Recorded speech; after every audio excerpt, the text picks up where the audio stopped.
what's the storyline that we're looking at? What's your favorite storyline, and what should we be seeing? I mean, what I look at in the West is really the Oklahoma City Thunder and the San Antonio Spurs. The Thunder were kind of running away with things, and they've been hit by the injury bug, like most teams generally are.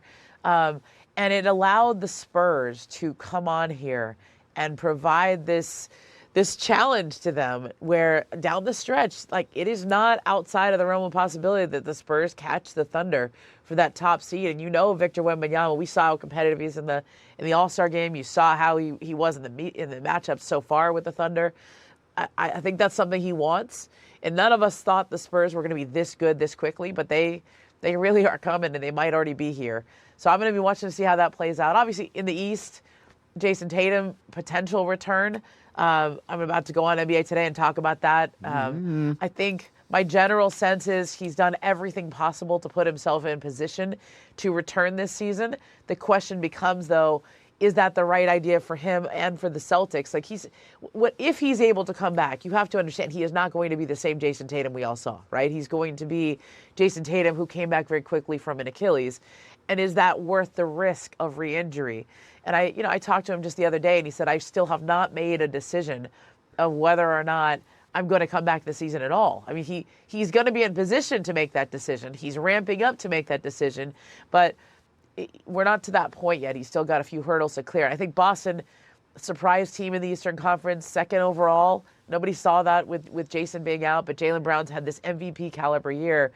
I think the Celtics are the story really in the second half, and my other one in the East is the Cleveland Cavaliers. They went out and got James Harden, and I don't know how you put a guy who is the system, right? He is a system in of himself, into your offense with just a third of the season to work on it. But they weren't all that great the first 2/3 of the year, so maybe the James Harden system in Cleveland will be good, because I think that was a great pickup there at the trade deadline. Well, I'm asking my resident Celtic fan, Chris Brockman, thinks it's a good idea for Jayson Tatum to try?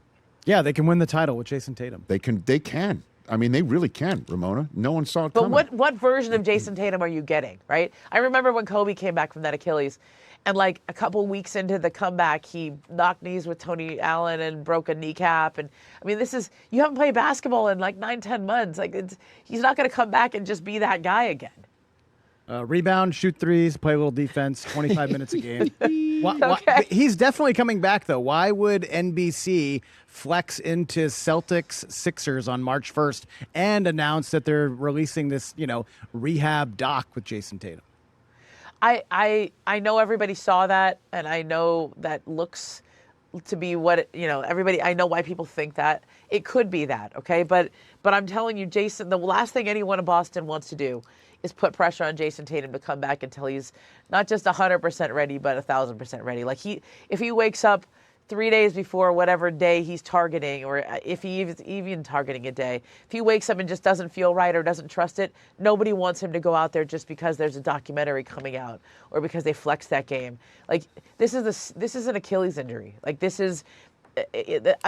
sense of how this will go is that he will continue to ramp up. He will continue to scrimmage, try to do more, and then one day we'll wake up and he'll be upgraded to questionable on the injury report. There's not going to be a long buildup to whatever he does. Hey, you made it all the way to the end. Thanks for that. Check us out every single day streaming live on Disney Plus and the ESPN app 12 to 3 Eastern.